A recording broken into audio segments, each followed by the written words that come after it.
It started with a whisper, an unexpected shift that fans couldn't quite put their finger on.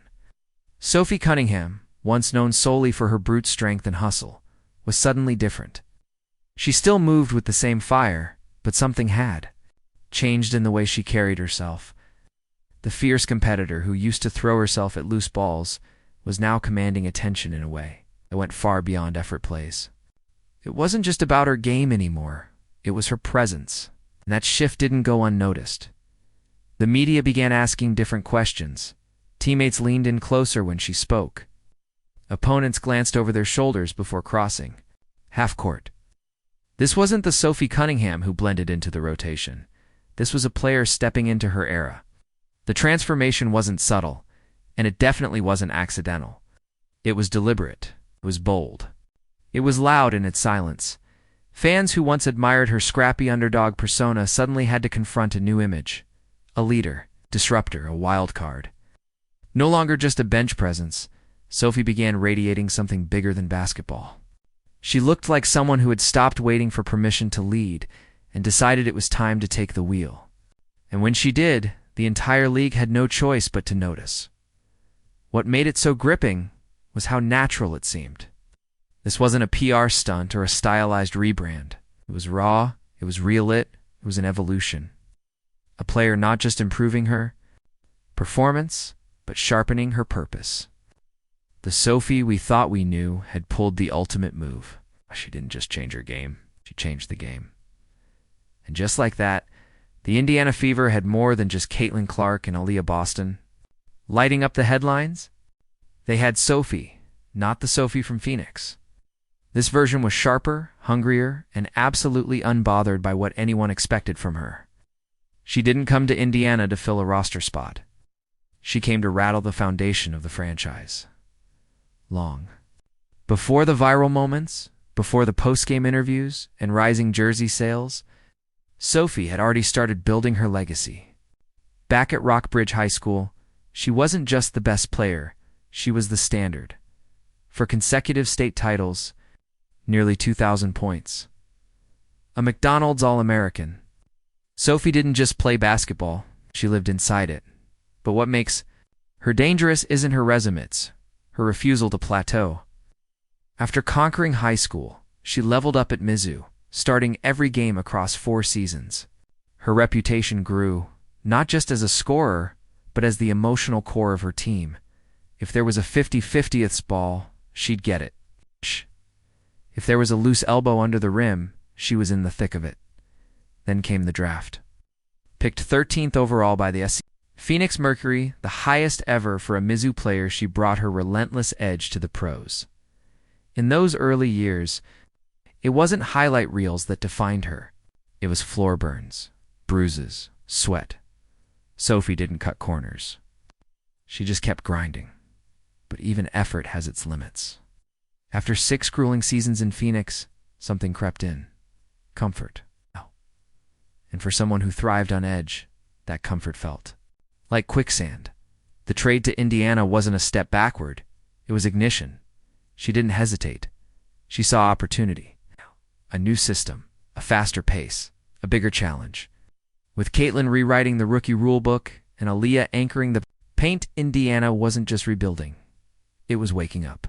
And Sophie wasn't there to observe. She was there to lead the charge. Then came the moment everything changed.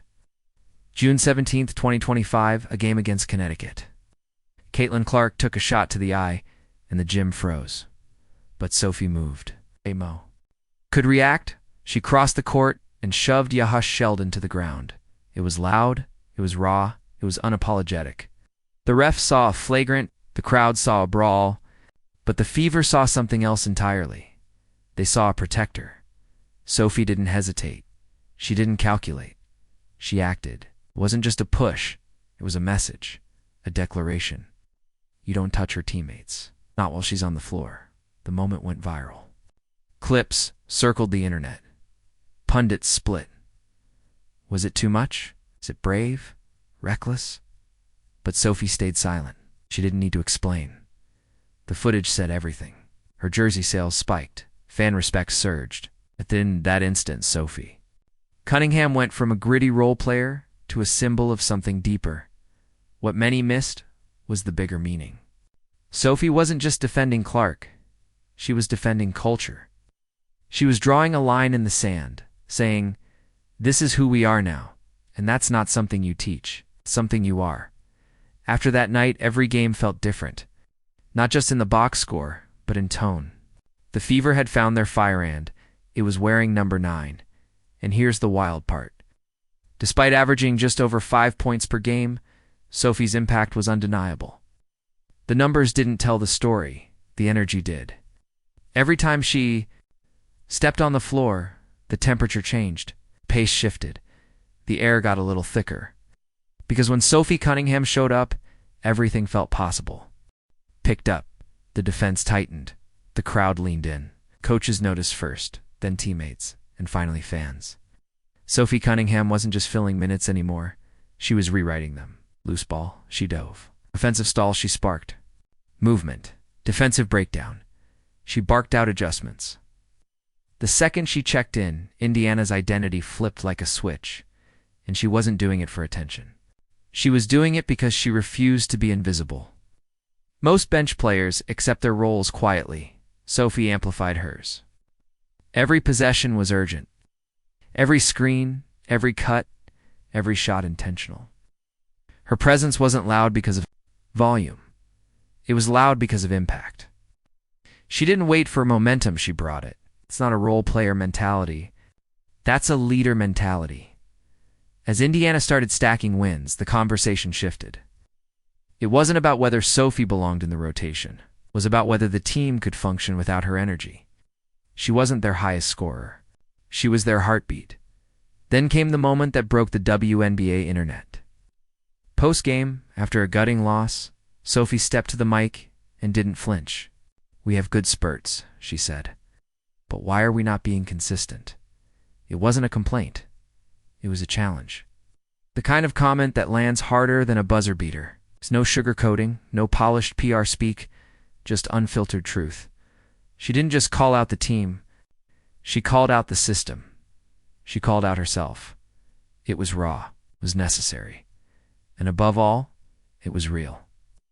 In a league where pressers are often paint by numbers, Sophie ripped the script in half. Then she said it the line that would echo. Through fan forums, debate shows, and locker rooms, no more motion offense. That wasn't a critique. It was a revolt. She said what so many had been thinking, coaches, players, fans, but no one had dared to voice. The reaction was instant. ESPN picked it up. Reddit exploded. Responded with fire. Kelsey Mitchell chuckled mid-interview. Caitlin Clark reposted the clip with 4 simple words. 100% with you. It was more than a post-game soundbite. It was a cultural shift.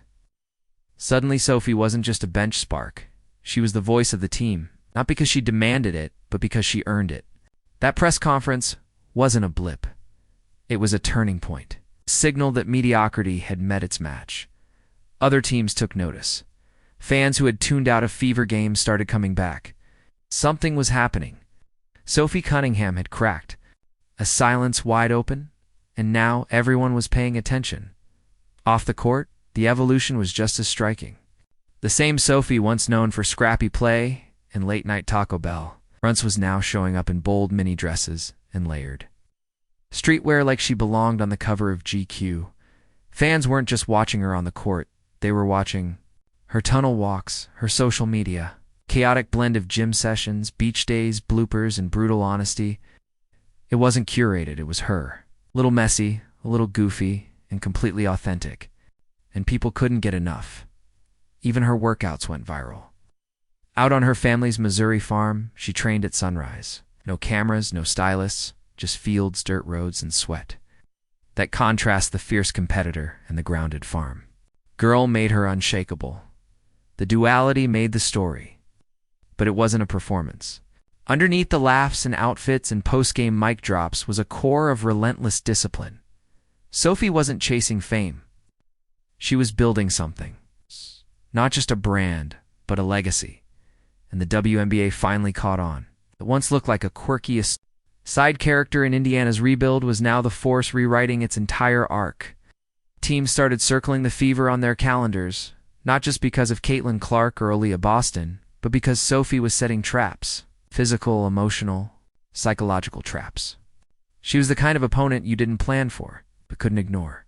Game after game, she delivered moments that never made the highlights but rewrote momentum. A perfectly timed screen. It's a bench celebration that sparked a run. A smirk after a clutch three that rattled the other team. She played in the margins, the quiet places where games turn, and then came the moment that proved everything. The Fever were trailing late against Atlanta. The offense sputtered. The crowd tensed. Then Sophie checked in. 2 deep threes. Contested layup. A drawn charge. All in under 3 minutes. She wasn't just part of the comeback. She was the comeback. It was a stretch of play that separates players from playmakers. Passengers from pilots. After the game, she shrugged off the buzz with a half joke. It's about dang time. But behind the grin was something more. It wasn't surprise. It was standard. This is who she is now. Because when the lights are brightest, the scoreboard. Tight and the noise at full volume, Sophie Cunningham doesn't fade. She arrives uninvited. Unbothered. Undeniable. The media started using different words when talking about Herc's factor. Tone setter. Emotional engine. But inside the Fever locker room, the titles hit even harder. The heartbeat, the glue, the soul. Not bad for a player who started the season coming off the bench. Not bad at all. Behind the scenes, her transformation was even more striking. Sophie had become the connector, the bridge between the league's brightest rookie and its seasoned veterans. She spoke both languages with fluency, the confidence of youth and the wisdom of experience. She wasn't trying to replace anyone. She was building a new template for what leadership could look like in this league. And that's why her voice carried weight. When she said the team owed the fans more, it wasn't a soundbite, it was a statement of fact.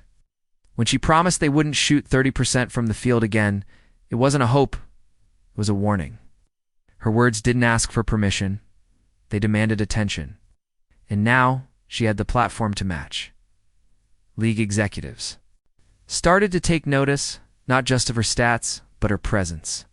Her interviews hit harder, her sponsorships grew, her name was mentioned more and more at public events and pressers. She had become the Fever's unofficial spokesperson, and the public embraced it. There was something magnetic about her no-nonsense approach. While others tiptoed, Sophie charged straight through. She was raw, honest, and unapologetically herself. But there was more to her than fire. Off the court, her actions spoke louder than any game highlight. She partnered with the Ronald McDonald House, launched her own basketball tournament to support young Midwestern athletes, and spent time mentoring girls in Columbia. Her commitment to community wasn't a photo op, it was personal. She gave back with the same intensity she gave to the game. She wasn't chasing visibility. She was planting something that would last. And people noticed her jersey became one of the Fever's top sellers, not because she led in scoring, but because of what she stood for. Grit, growth, loyalty. Sophie Cunningham wasn't just becoming a player to root for, she was becoming the face of something bigger. A symbol of accountability in a league still searching for its next wave of emotional leaders. Her relationship with Caitlin Clark evolved. 2. What started as teammates became something more, something unshakable. They moved in sync, pre-game jokes, shared prayers, sideline glances that turned into runs. It wasn't just chemistry. It was trust. The kind of connection franchises are built on. This wasn't a PR friendship. Sophie was there when it mattered. When Clark took hits on the court or in the media, Sophie stepped in. Not the coaching staff. Not management. Sophie. Because every great team has someone willing to take the heat, to absorb the chaos, and turn it into something useful. For Indiana, that person is Sophie Cunningham. She's not the top scorer, not the flashiest, but she's the one who keeps the fire burning. It's the one who reignites it when the room goes cold. And even still, she doesn't chase the spotlight. She just shows up and lets it find her. Every action, every quote, every look, it all means something. She's not playing for clout. She's playing for culture. For a team that believes. For fans who feel seen. For a league that still needs voices bold enough to say what others won't, even rivals, the ones who used to taunt her, are watching. Now, not mocking, studying. Because love her or hate her, Sophie is real. And in this league, that's not just refreshing, it's powerful. That's how legacies begin, not with stats, standards. And maybe that's the most dangerous part. Of all, Sophie Cunningham isn't peaking. She's just warming up.